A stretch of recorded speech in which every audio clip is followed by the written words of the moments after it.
The year is 1980. Coca-Cola is extremely nervous about their future in the market.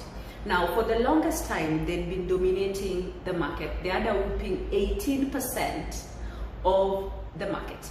Now, in the last decade, which is as from 1972, Pepsi was at a mere 4%. 4%. Now, clock it 10 years later, it's now 1980.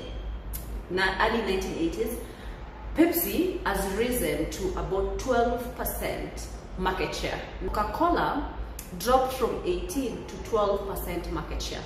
Now, they sit down.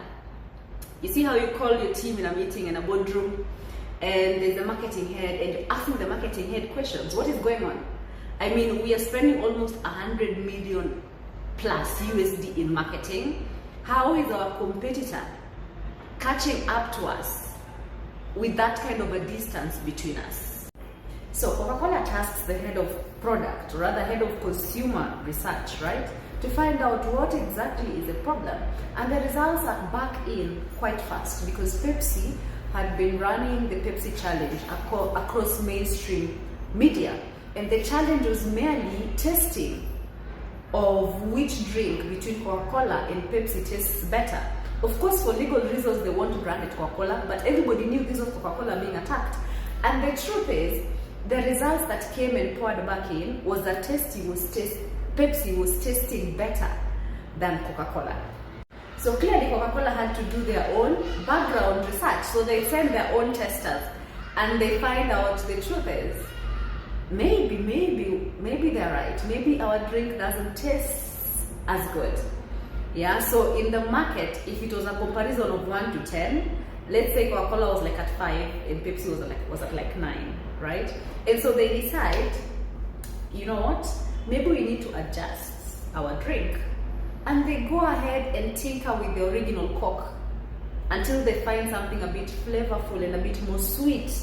And when they go back to test hundreds of thousands of people in the market, people actually say, wait, this actually tastes nice. Here is the catch. That was not reflecting in the sales. Neither was it reflecting in their numbers, doubling down or anything. As a matter of fact, their numbers started coming down. And this is where now the big question came in. We've done everything right. Why are our sales not going up? Now, they didn't get alarmed until a few months down the line.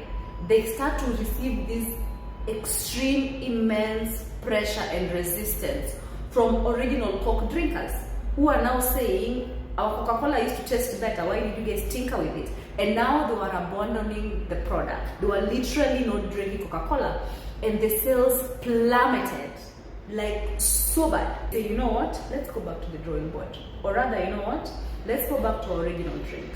This is what people signed up for, this is what they want. And so they do a whole 360 degree and they go back to their original drink. Up to date, statistically in the market, it is known that Pepsi would taste better, but Coca-Cola still has the biggest market share to date. Let's undo some of the myths in business that comes with sensationalism. I hope I'm getting that right, because once you learn these lessons, you don't see business the same way. Number one is that first impressions will kill your business. This was my biggest eye-opener. We are in the business of scaling visibility and revenue for businesses, organizations, brands. And so my job is to literally move you to the market and scale your presence in that market, scale your influence in that market, and scale your conversion in that market. And one of the things that I'm learning, or rather I've learned over the years, is that the client that pays me 6 figures is probably a client I would have underestimated if I walked into them abruptly, or they just approached me from nowhere.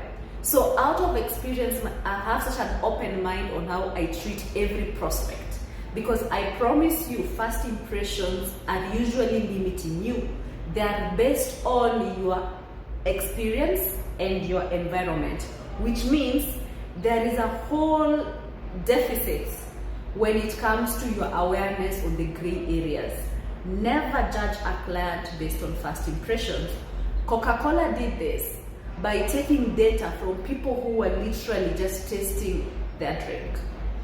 The real drinkers of their drink, the people that finish the entire bottle, were probably never interested in sweetening the drink to begin with, because for you to finish the whole bottle, you probably need your taste buds to match that up. First impressions are never accurate. If you learn this in business, you're likely to scale or rather sell more. 2 is that less is more. I will live by this particular rule. Less will always be more. You see the problems you're having in that business right now, it's end month. You see the problems you're having in that businesses. I promise you, if you're able to slice it down, you'll realize that everything has an underlying pattern. Usually the answers lies in the simplest of things. When it comes to dealing with your clients, for example, most of us think more choices, more autonomy. That is you giving your clients such a hard time. Give minimal options, and then it becomes easier for them to make a choice.